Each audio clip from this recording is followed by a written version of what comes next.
이번 사연은 시어머니에게 시집살이를 시키던 못된 시고모에게 개망신을 주고 내쫓아버렸다는 며느님의 사연인데요.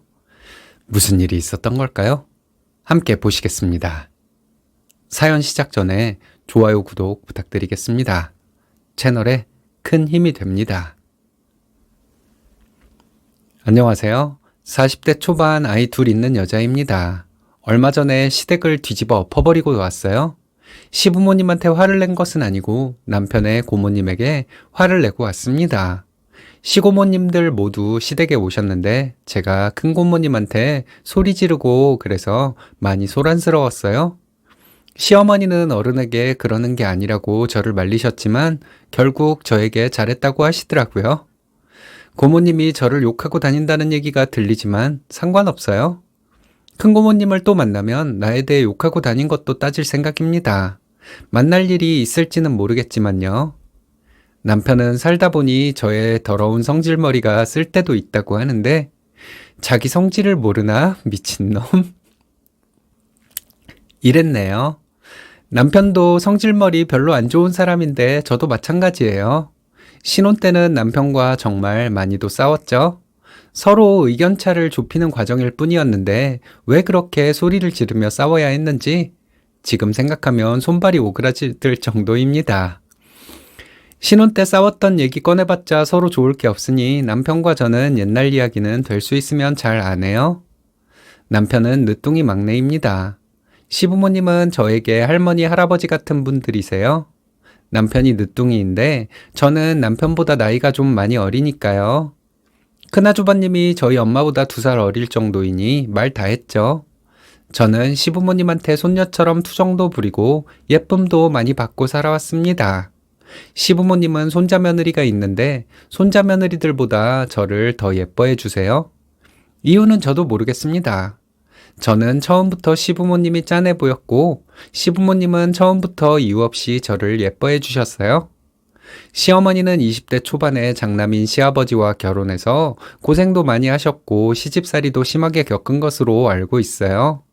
시아버지 형제들 중에서 시아버지만 성실하고 머리도 좋아서 돈도 많이 벌고 재산도 많이 모으셨습니다. 시아버지는 다 좋은데 저희 시어머니 한 맺히게 만든 건 좀 제 마음에 안 들어요. 시어머니는 과거에 대해 자주 얘기를 하세요. 고모님들이 한 짓을 많이 얘기하시는데 들어보면 정말 가관입니다. 남편의 고모들은 시어머니를 하녀처럼 생각했나 봐요. 시어머니가 무슨 말만 하면 고모들은 그렇게 꼬투리를 잡았다고 합니다. 특히 큰 고모님이 심했다고 하네요. 큰 고모님은 생긴 것도 참 강한 성격을 가진 사람처럼 생겼어요. 저희 시어머니는 고모님들 때문에 힘들었던 옛날 이야기를 할 때 욕도 가끔 하십니다. 그 쌍년들이 저희 할머니 세대의 여자분들이 많이 하는 그런 욕들. 시아버지도 시어머니 못지않게 본인 형제들이 못되게 굴었던 일들에 대해서 자주 말씀하세요. 근데 시아버지는 그게 본인의 잘못을 얘기하는 것이란 걸 모르시는 것 같습니다. 시아버지는 고모님들이 시어머니에게 못되게 굴었던 얘기를 하실 때 제가 한 번은 근데 왜 아버님은 동생들이 그렇게 못된 짓을 하는데 가만두셨어요? 이렇게 말한 적이 있었거든요. 제 말을 듣고 시아버지는 얼굴이 새빨개지셨어요. 제가 좀 화가 나서 시아버지에게 더 뭐라고 하고 싶었는데 참 웃기게도 시어머니가 저를 말리셨습니다. 너네 아버지가 그런 말 할 줄이나 아니? 그런 사람이니까 뭐라고 하지 마. 이러시더라고요. 두 분이 참 사랑하시나 봐요. 남편의 형제들은 시부모님의 과거 이야기를 잘 들어주지 않습니다. 아주버님들과 신우 남편들은 시부모님에게 세상 물정에 대해 알려주기 바쁘죠. 근데 저는 이것도 참 마음에 안 들어요. 자기들은 근근히 먹고 사는 사람들이고 우리 시부모님은 돈을 많이 벌어 덕을 많이 쌓은 분들이거든요. 그리고 남편 형제들 모두 결혼할 때 저희 시부모님이 집 한 채씩 다 해주셨어요.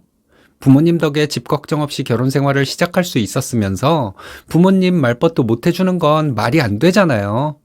고마움을 모르는 것처럼 보이더라고요. 저와 남편은 맞벌이하며 평범하게 살고 있습니다. 결혼할 때 시부모님이 물론 저희에게도 집을 해주셨고 저는 마음속으로 시부모님께 늘 감사하고 있어요.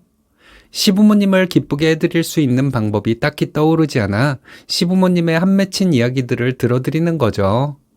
시부모님 과거의 얘기를 자꾸 듣다 보니 저도 열받을 때가 있어요. 어떻게 사람들이 그렇게 배은망덕을 할 수가 있을까 하는 생각 때문에요. 시부모님은 사람들이 다 그렇대요. 나중에 다 배신한대요. 믿고 싶지 않은 얘기였지만 저도 나이가 들어가면서 시부모님의 말씀을 이해하게 되더군요. 저희 시아버지는 본인 형제들뿐만 아니라 본인의 처남들, 처제들에게도 도움을 많이 주며 사셨습니다. 하지만 제가 알기로는 남편의 외가 어른들도 저희 시부모님에게 고마워하며 살지는 않는 것 같아요. 하지만 남편의 친가 어른들처럼 배은망덕을 하지는 않습니다.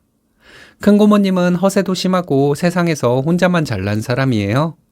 본인 생각이 전부 옳고 본인의 의견에 반대하는 사람은 아주 멍청하고 못된 사람이라 생각하는 것 같습니다.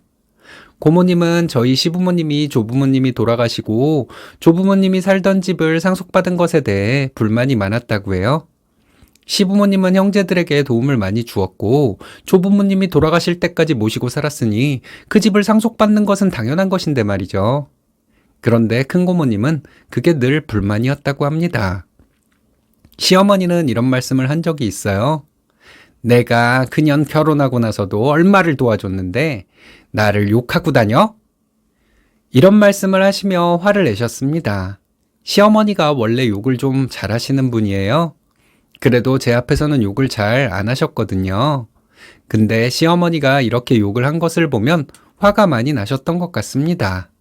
시어머니 욕하시는 거 저는 사실 좀 귀엽게 느껴져요. 뒤에서는 그렇게 욕을 해도 막상 고모님들 만나면 무슨 일 있었냐는 듯이 행동을 하시거든요. 그래서 가끔은 시어머니에게 배신감이 느껴질 때도 있네요. 얼마 전 주말에 시아버지 생신이라서 시댁에 가서 하루 자고 왔습니다. 남편 형제들과 조카들 모두 모여서 함께 축하 파티를 하고 시댁에서 다 같이 하루 자고 왔어요. 그때 시어머니가 하시는 말씀이 시아버지 생신 당일에 고모님들이 오신다는 거였습니다. 음식은 배달시켜서 먹으면 되니까 걱정하지 말라고 하셨어요. 근데 좀 제 마음이 편치 않더라고요. 마침 그날 연차를 낼 수 있어서 회사에 연차를 내고 남편과 함께 그날 시댁에 갔습니다. 남편 차를 타고 시댁으로 가면서 시어머니께 전화해서 음식 배달 어떤 거 시킬지 물어봐서 음식을 주문했어요. 그리고 시댁에 도착해서 다 같이 식사를 했습니다. 식사 후에 어른들은 이런저런 얘기를 하시더라고요. 아니나 다를까 큰고모님은 또 재산 얘기를 꺼냈어요. 고모님은 자기 큰손자가 얼마 있으면 결혼을 하는데 돈이 부족하다고 하더니 시아버지에게 도와달라고 하는 것이었습니다. 그러면서 고모님 하는 말이 오빠가 부모님 재산 다 가져갔으니까 당연히 도와줘야지 이러는 거였어요. 조부모님 재산이라 해봐야 조부모님 사시던 시골집 얼마나 했을까요? 저희 시어머니 표정을 보니 화는 나는데 화는 못 내고 참고 계시는 게 보이더라고요. 근데 제가 너무 화가 나는 거예요. 고마운 사람에게 오히려 원망을 하고 있으니 이게 배은망덕이 아니면 뭐겠어요? 그래서 제가 고모님에게 좀 딱딱한 말투로 얘기했어요. 우리 시부모님이 고모님 어렸을 때부터 조부모님께 돈 보태드리고 고모님 결혼 후에도 많은 도움을 주셨고 우리 시부모님이 조부모님 돌아가실 때까지 모시고 살다가 집을 상속받은 게 뭐가 어때서 이러시냐고 했죠. 고모님은 어른들 얘기하는데 얘 말하는 것 좀 보라고 하시더군요. 내가 뭐 틀린 말 한 거 있냐고 되물었어요. 기껏 도움을 줬더니 원망만 하고 있는데 누가 봐도 이건 화가 날 일 아니냐고 했습니다. 그렇게 배은망덕을 하고 살면 자식들이 보고 배우는 것이라고 말했고 그래서 고모님 큰아들이 고모님과 안 보고 사는 거 아니겠냐 했어요. 그리고 얼마 전에 고모님이 시어머니를 뒤에서 욕하고 다녔다는 얘기를 들었는데 앞으로 그런 일이 또 생기면 내가 가만히 안 있을 거라고 했습니다. 우리 시부모님은 인격이 높은 분들이라서 참으시는지 모르겠지만 저와 제 남편은 못 참는다고 했어요. 시어머니는 제 팔을 툭툭 치미시면서 그만하라고 하셨는데 저는 계속 말했습니다.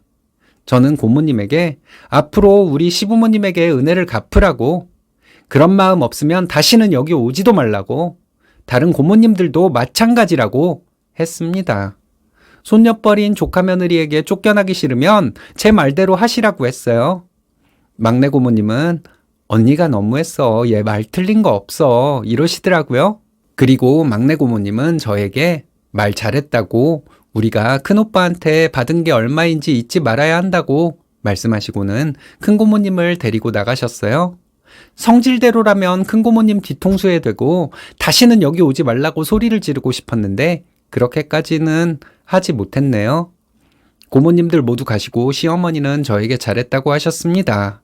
속이 다 시원하다고 하셨고 시아버지도 저에게 잘했다고 하셨어요. 집에 오면서 생각해봤는데 시부모님이 너무 성격이 순하셔서 좀 답답하기도 했어요. 생색도 낼 줄 모르는 분들이라 사람들에게 베풀고도 욕이나 먹는 것 같아서 시부모님이 좀 가엾기도 했네요. 남편이 농담으로 한 말이겠지만, 이야, 우리 마누라 더러운 성질 써먹을 때도 있네. 이런 뼈가 들어있는 말을 하더라고요. 자기 성질을 모르나, 이 미친놈.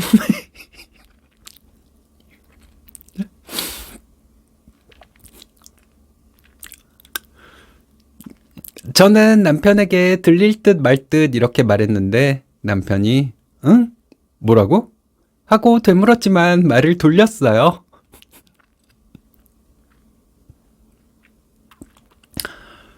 저희 시부모님은 그런 일을 당하셔도 화를 안 내시고 참고 사셨기 때문에 복을 받으신 건지 좀 헷갈릴 때도 있어요. 뭐가 어찌되었든 저는 저를 손녀처럼 예뻐해 주시는 시부모님을 위해서라면 성질 더러운 년으로 소문이 나도 상관없을 것 같습니다. 시부모님이 못하시면 내 더러운 성질 좀 빌려드리죠, 뭐. 맞습니다. 시고모에게 덤빈 며느리란 소문을 두려워할 필요가 있을까요? 내 소중한 엄마를 괴롭힌 고모는 내가 응징해야죠. 아주 잘하셨습니다.